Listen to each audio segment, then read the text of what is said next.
if there is going to be peace in this land, it will be when men and women of truth come to the conference and be allowed to speak their portion. And so I'd like to bring before the holy congregation of the Holy Jerusalem Writers Conference 2011, HaMashiach ben Ami.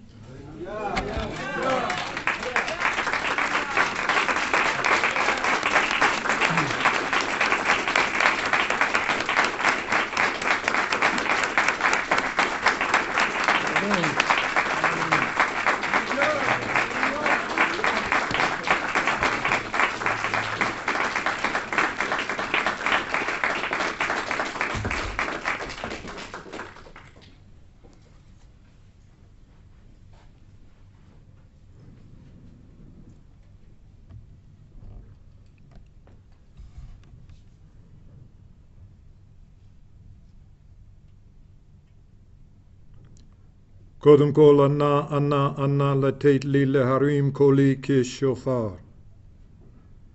שכל אחד ואחד ידעו שאלו דבריו הבורא. ושאנו עבדיו שבחרו דרך אמונתו וממנה, לא נסור ימינו או שמאלה, כי אנו פה כלעולם חסדו.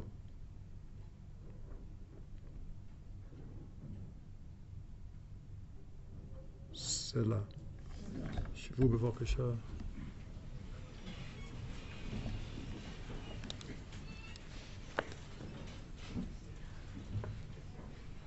All of the elders,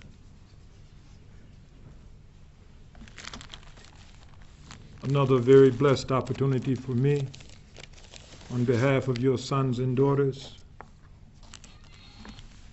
to acknowledge your greatness and to assure you that we understand the price that has been paid and that we are indebted unto you and determined to not allow your oppressors to write the last chapter of your history.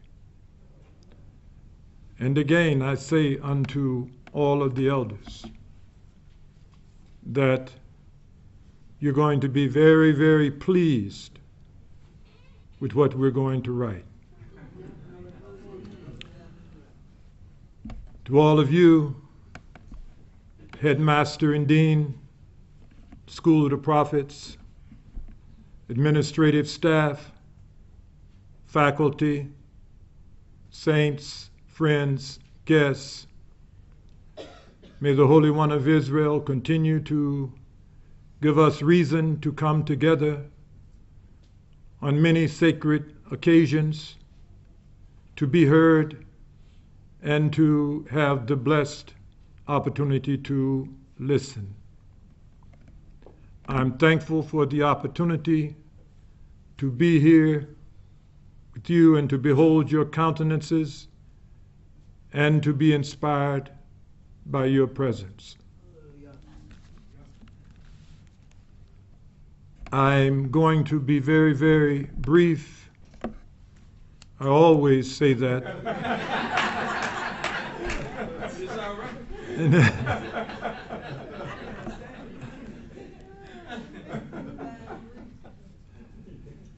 And to give an overview,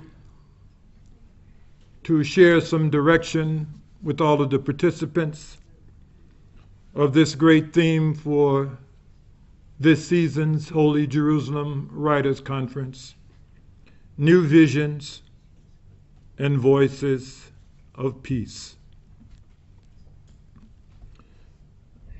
I want to begin by reading from page 140, Resurrection.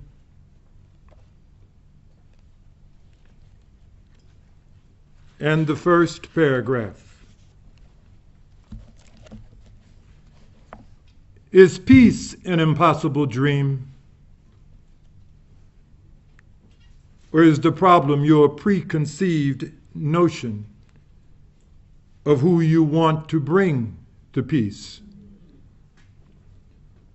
Is salvation impossible to attain? Or is it being deferred by preconceived idea of who you have internalized that you want to save you. The great majority envision salvation only when they hear the name Jesus. And if he does not come, and whoever will come if they are not called by that name, they will hear no other message of salvation. And regretfully, that being the case, they won't be saved.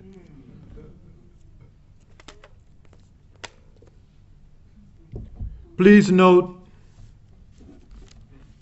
the use of the terms learn, teach, and knowledge throughout the content of this dissertation. I want to go to the book of Jeremiah, the 10th chapter, verses 1 and 2. Verse 2, I'm only going to read the first sentence. And it reads on this wise: Hear ye the word which Yah speaketh unto you, O house of Israel. Thus saith Yah, learn.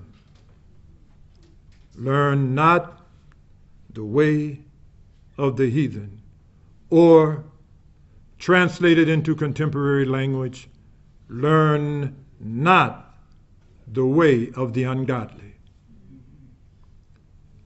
This term again, learn.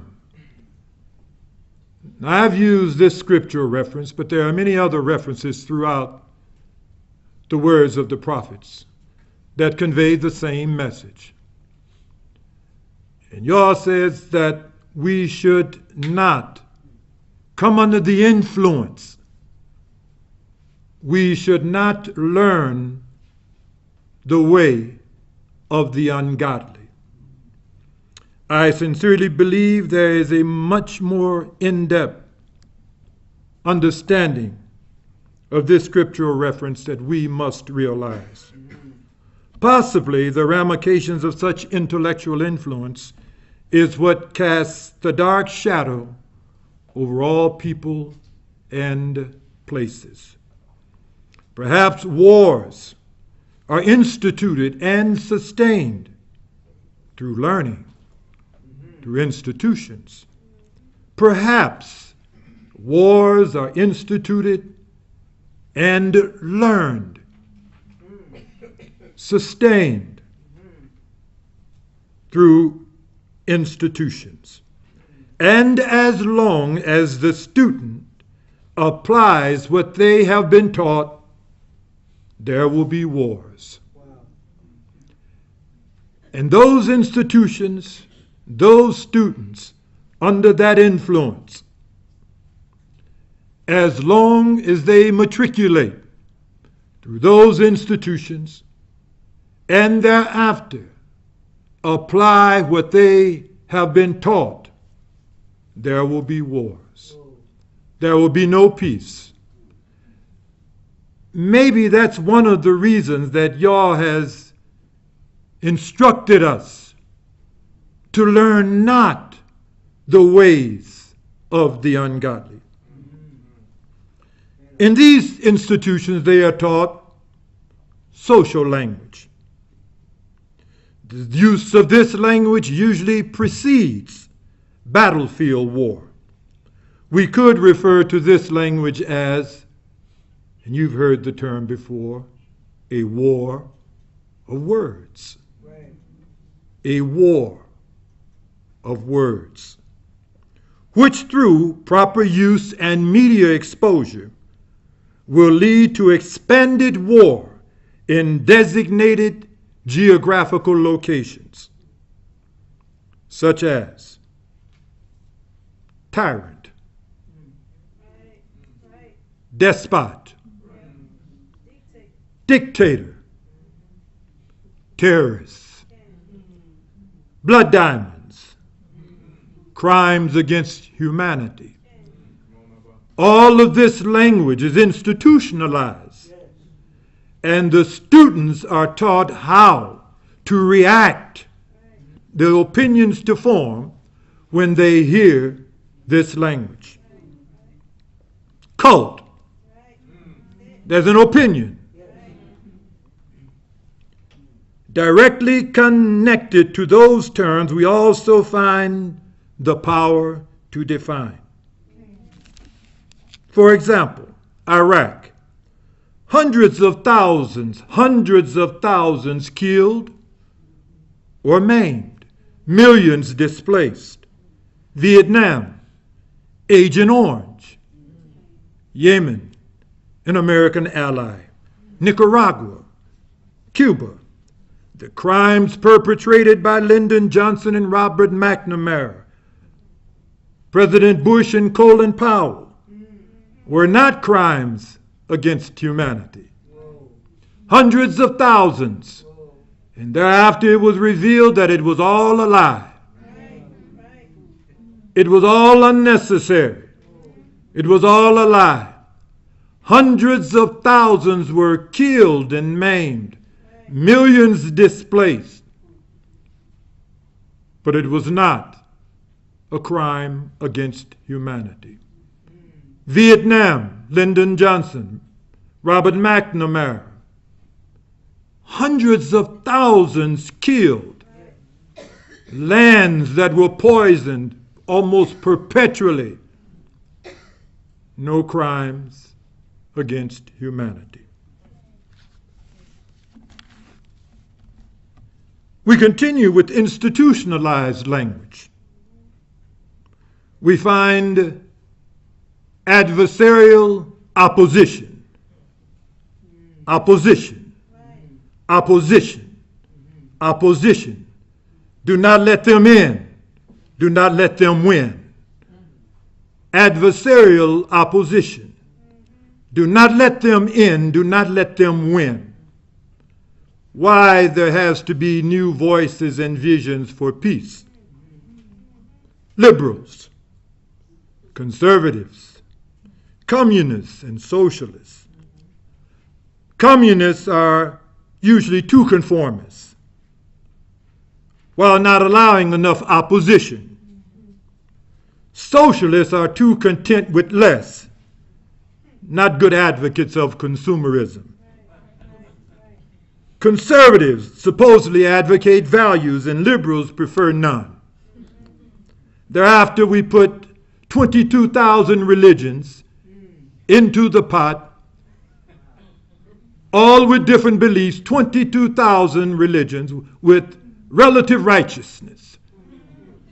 Righteousness is only defined according to your religion. So you have 22 definitions of what is right. So we can understand that out of that, there can be no peace. First of all, with 22,000 positions, there cannot even be a point of reference to begin the negotiations. 22,000. So all through these institutions, we're learning this language. And this language is preparing us for something, preparing us to fight, to win, not let others win. So now we begin to understand that all of this begins in the institutions. Then there's environmental language. The trees, forests, are dying off. This is likened unto just natural death. The trees, the forests, they're dying off. As if they've gotten old and they're just dying off. The rivers, lakes, oceans, and seas are polluted, indicating a mere rectifiable oversight of progress. The rivers, lakes, oceans, and seas, they're just being polluted. And this will be corrected. This is simply the fruit of progress. In addition, we have soil erosion. The ozone is merely disappearing. and the air also is polluted. And finally, we have the language of social health and welfare, such as equal opportunity. All are created equal. Freedom of choice.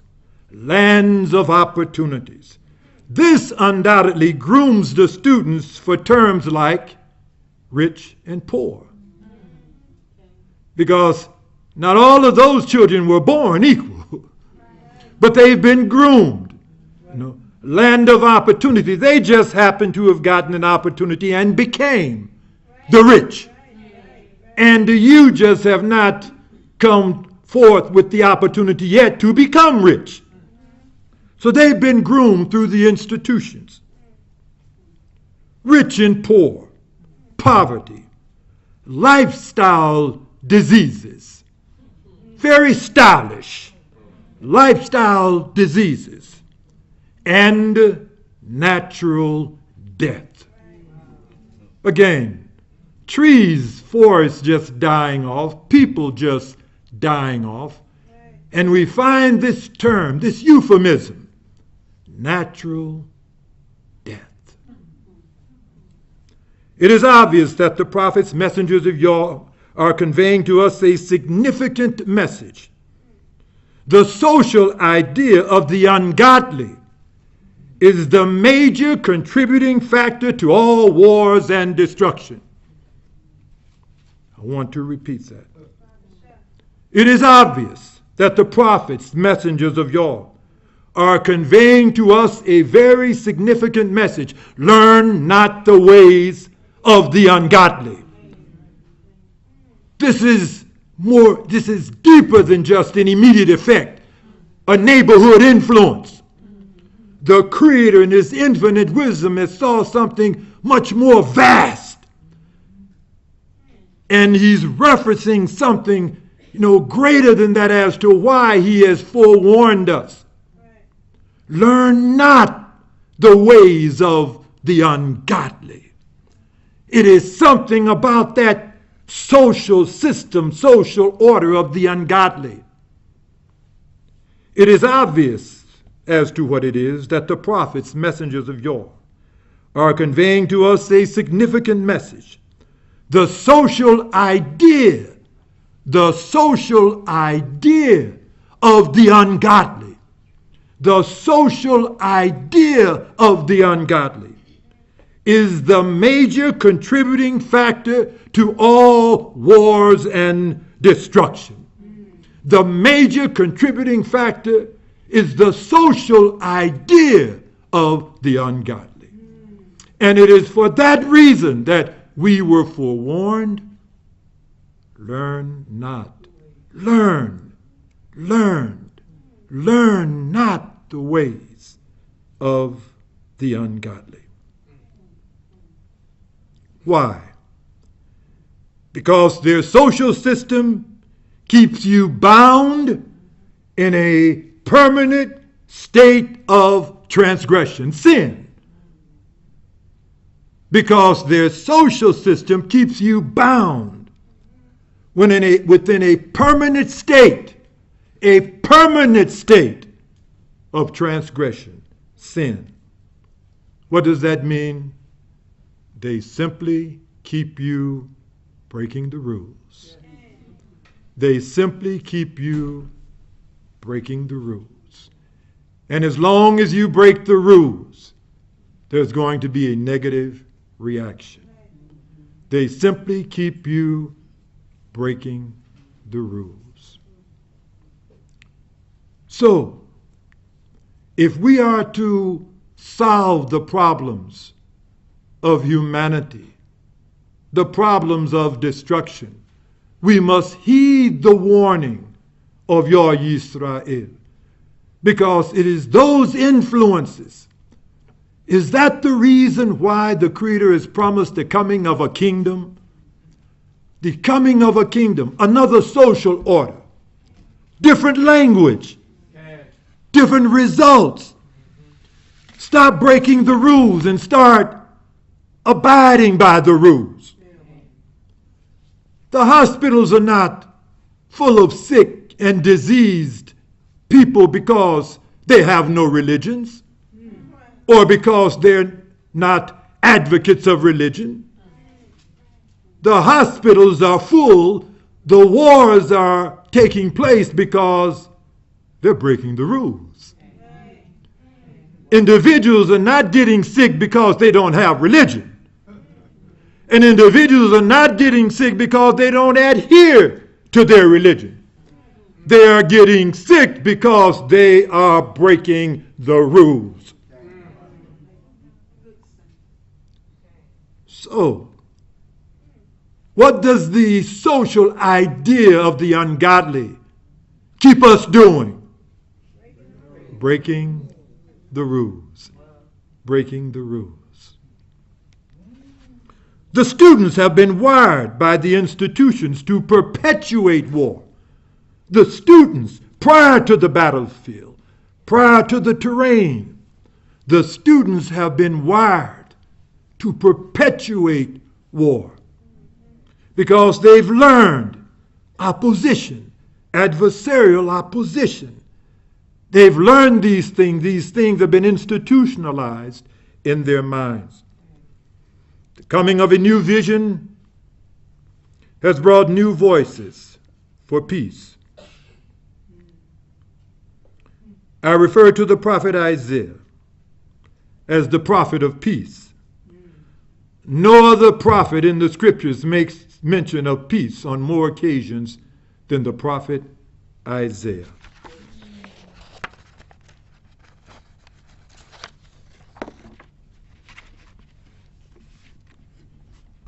But before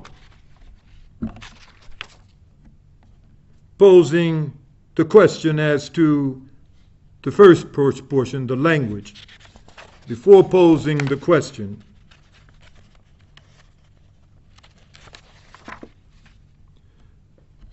how much of what the ungodly tell us can we believe? How much of, then how do we find the basis to negotiate peace? How much of what they are telling us can we believe? Or maybe I should ask, how much of the above mentioned that I've already conveyed to you do you really understand? Believe. Their social idea leaves you baffled. You really can't understand it. All of this is originating. The roots are deep in these social orders. Now, mind you, the prophet, in the book of Deuteronomy, the 12th chapter and the 8th verse, one of the most profound statements made by Moses to our fathers when he brought them out of the land of Egypt. And he stated unto them, ye shall not do after the things that we do here this day. Every man whatsoever is right. Every man whatsoever is right in his own eyes. So what was he addressing? They had come out of ancient Egypt. In ancient Egypt also, they had a pantheon of gods. And as Moses brought the fathers out, and they were all making references to various different gods. And Moses forewarned them, says that ye cannot do as you are doing today. Every man what is right in his own eyes. Every man has his own version of what is right. And he was undoubtedly referring to religionists. Because all religious orders, righteousness is simply relative to their religion. And we find the righteous relativism, relative righteousness. But the fathers were told that everybody can't do what is right. Not wrong. They have their own personal conceptualizations of what is right. What is right. And Moses said to the fathers, you cannot do after the thing that you do here this day. every man whatsoever is right in his own eyes. So he knew that there would have to be conformity, a form of conformity, that there could not exist in the house of Israel relative righteousness. Revelation, the 12th chapter and the 9th verse. And the great dragon was cast out, that old serpent called the devil and Satan, which deceiveth the whole world. He was cast into the earth, and his angels were cast out with him. Deception. Well, I think that we can relatively easy trace deception back to the social systems of the ungodly. The social systems of the ungodly. Deception. So what can we believe that they're telling us? Really, when you go into those vast, attractive-looking supermarkets with tens of thousands of products, Safeway, and then they've got all of that, and then they've got a health food store. And you're trying to understand now, health food store, Safeway, and well, what kind of store is this? If this is a health food store, what are they selling? I mean, that once we probably thought that all of them were health food stores. I had no idea that this was a health food store and this was not. So, what can we believe really when you go in? The problem becomes you go into the store and you're under so much stress just trying to select a meal. 500 brands of bread. 300 brands of crackers. 50 brands of peanut butter. And they're all saying, this is the best. Nobody is telling you that this is not as good for that you can believe them. Now, can you imagine why the Creator says that don't learn their ways? Don't learn their ways. You really don't know what to buy.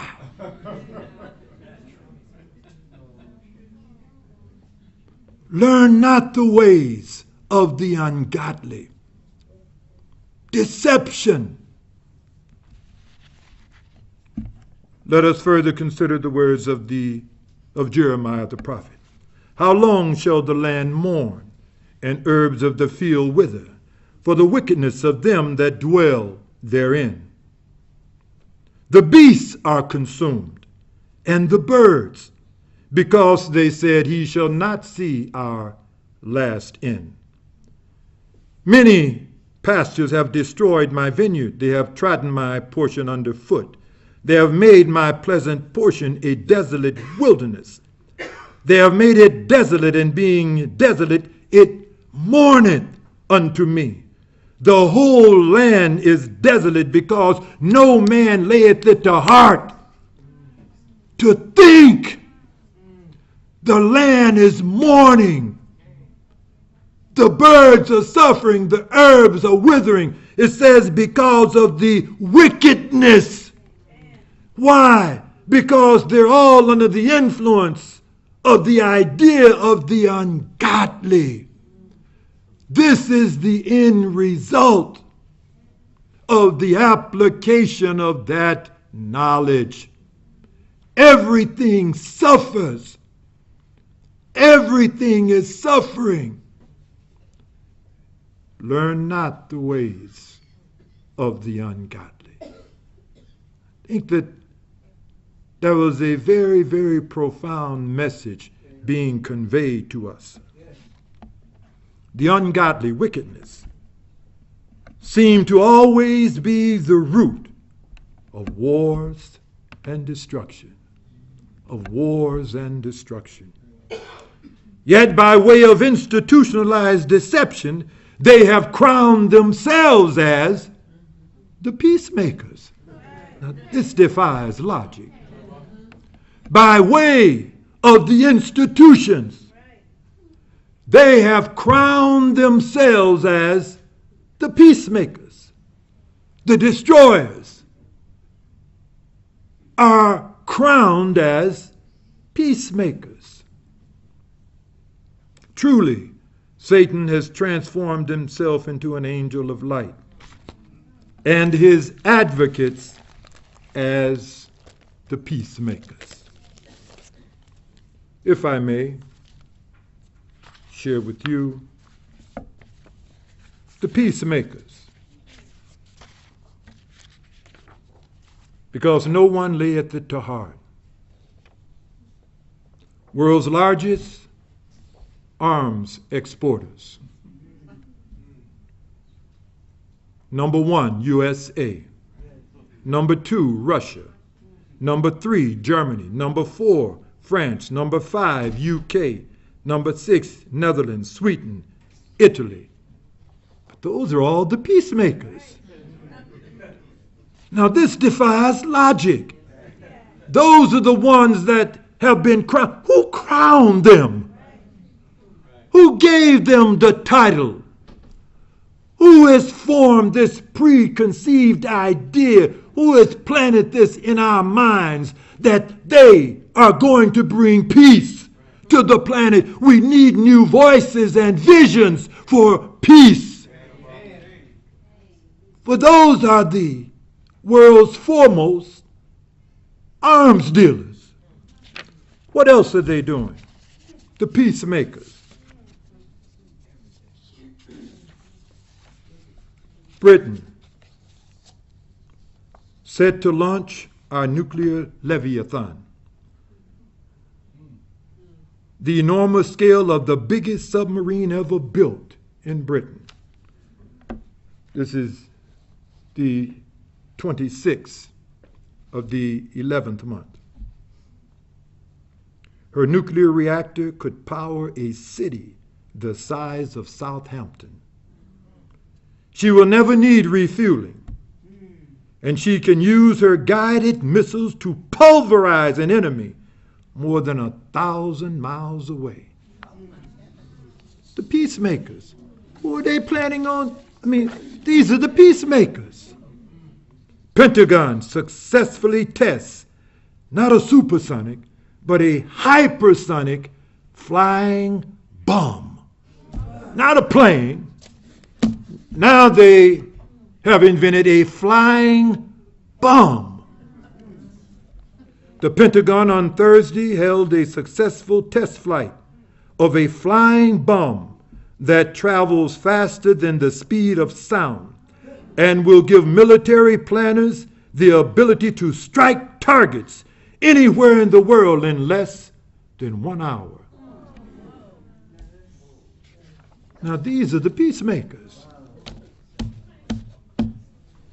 Now, are these weapons to free a will or to impose a will? So we have to lay it to heart.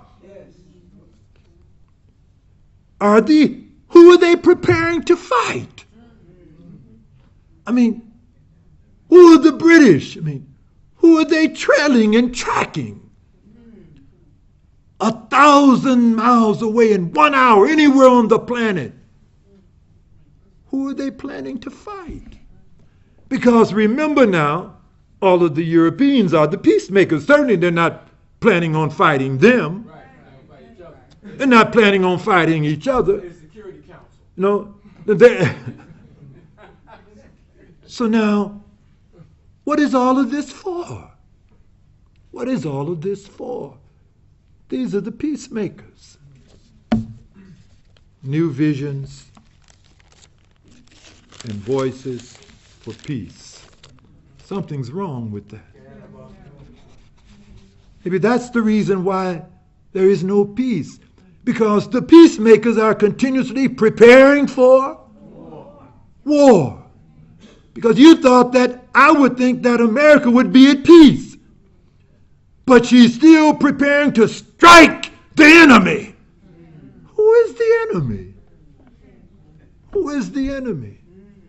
The British are preparing to strike the enemy, but who is the enemy? Who is the enemy? The peacemakers. Something's wrong. Something is wrong. So, we have to weigh this intelligently. Are these weapons being kept in place to free a will, or to be in place to impose a will? To impose a will. The will, the idea that will perpetuate whatever it is their objective, to keep the herbs withering, to keep the land mourning, to continue the institutions preparing for war.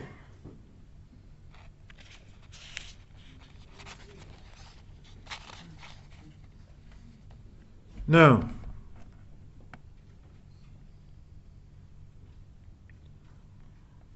we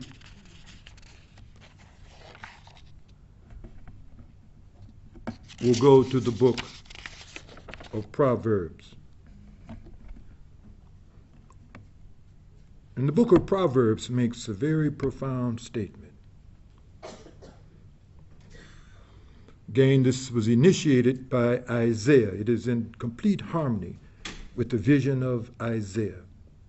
Because Isaiah the prophet gives us the process through which peace, true peace, will really be attained on this planet. So he lays out for us the process through which genuine peace will be attained. So Isaiah the prophet guides us back in the 27th chapter, verses 5 and 6, and it reads, "Or let him take hold of my strength, that he make peace with me, and he shall make peace with me." So the Creator says the genuine peace process can only begin when men understand that we must make peace with our Maker. That's how it begins. Maybe that's the problem with the ungodly. Maybe they've got an objective wherein they're the opposition, because remember now, the ungodly have formed this idea that there always has to be opposition. There always has to be opposition. Why does there always have to be opposition? Why does there always have to be opposition? So now, the Creator says that the genuine peace process will begin with us understanding that we must be reconciled with the Creator. We must make peace with the Creator. And that means that our constitution will be different from the constitution of the ungodly.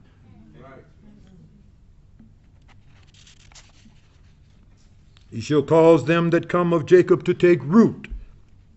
Israel shall blossom and bud, and fill the face of the world with fruit.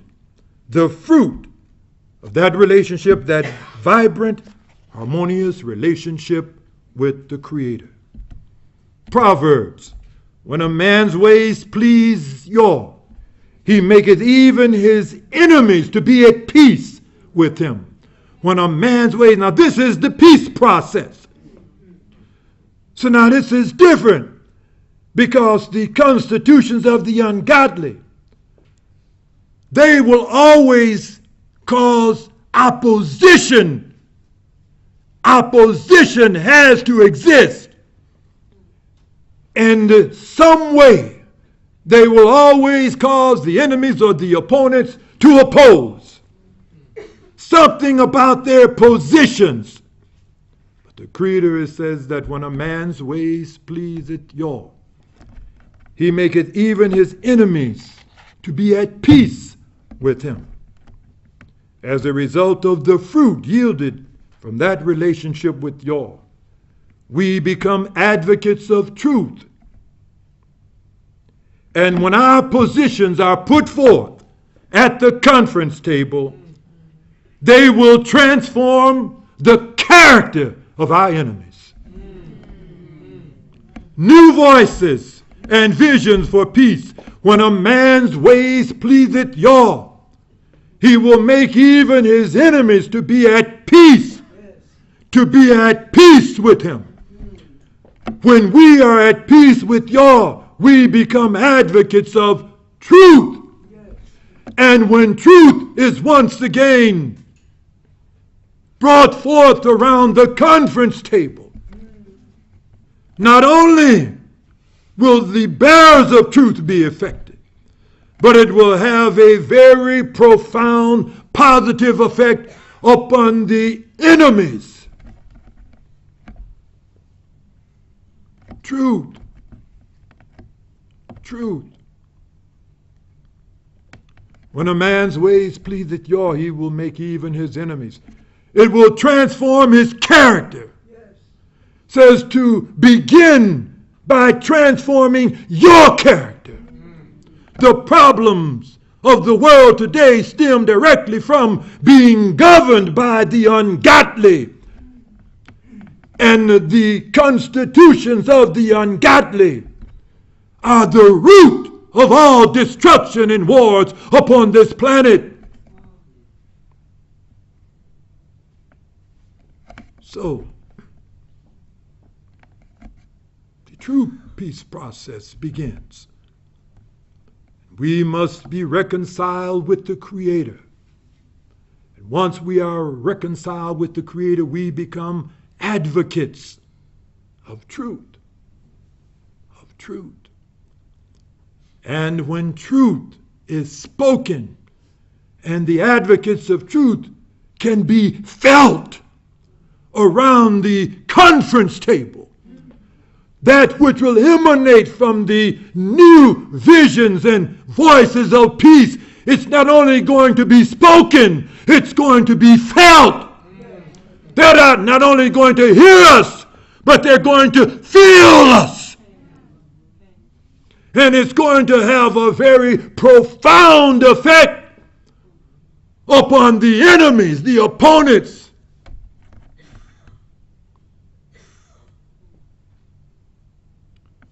When a man's ways pleaseth Yah, the peace process. And since Yah will do nothing but reveal, but come by way of divine revelation to his messengers. He will do nothing but come by way of divine revelation to his messengers and his prophets. His peace process, then, can only begin with a Prince of Peace. That's what the prophets have said. I'm still quoting from Isaiah. The prophet Isaiah said that there will come a Prince of Peace. A Prince of Peace. For unto us a child is born, unto us a son is given, and the government shall be upon his shoulders. And his name shall be called Wonderful Counselor, the Mighty Yah, the Everlasting Father, the Prince of Peace. The Prince of Peace. And if you get one, you can get two. But if you never get one, so when you see one, be thankful. Because the possibility of two exists. Prince of Peace, of the increase of his government, and peace of the increase of his government. Be not learn not the ways, come not under the influence of the ungodly, and the increase of his government and the peace, his government and the peace, the influence of his government, peace, Prince of Peace, government of peace, advocates of peace, peace that is spoken, peace that is felt,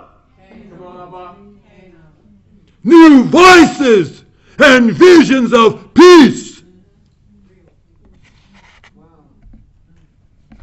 upon the throne of David and upon his kingdom, to order it and to establish it with judgment and justice from henceforth and forever. For the zeal of Yah shall perform it. Isaiah the 9th chapter, verses 6 and 7. Prince of Peace. Is this merely a title? Or is this reference to the fruit of his intellectual influence? Is that merely a title, Prince of Peace? Or is that reference to the fruit? Israel would become fruitful and multiply. Ambassadors of peace, princes of peace, ministers of peace, saints of peace, students of peace, new voices of peace.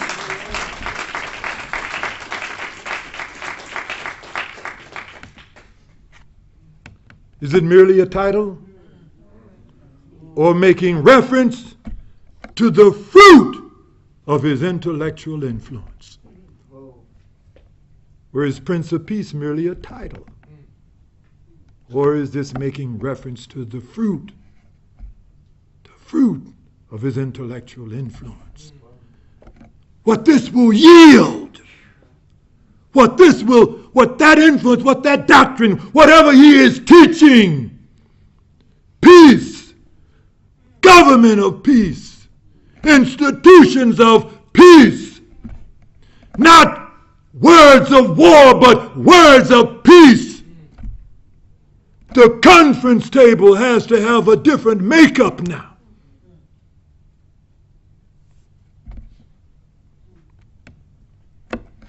It is obvious that the language of truth, peace, will differ from the language of war and destruction. The language of peace, truth, will differ. We're not going to sound like them. From the language of war and destruction. For example, language of peace. Are the inhabitants of the lands really getting sick and dying? Or have they been deliberately intoxicated, being made sick and killed?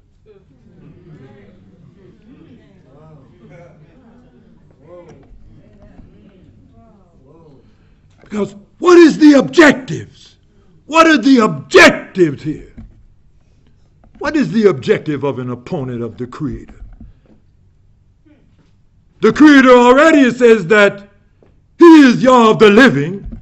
He'd already given us access to physical immortality. So is his opponent representing the same doctrine, promising the same things? But the prophets have said that in the day that you eat therefrom, ye shall surely die. Ye shall surely die. So everyone that is propagating that doctrine, their objective is to kill you. For in the Genesis it says, Yah instructed us of the tree of the knowledge of good and evil, thou shalt what? Thou shalt not eat therefrom. And if you come under that influence, ye shall what? Surely die. And if someone adopts that doctrine and begins to propagate it all over the planet, what is their objective except to kill you? Certainly it is not to give you physical immortality. So we have to pose the question. Language of truth, peace. will differ from the language of war and destruction. So we pose the question, are the inhabitants of the lands really getting sick and dying, or have they been intoxicated, being made sick and killed? Take it to heart.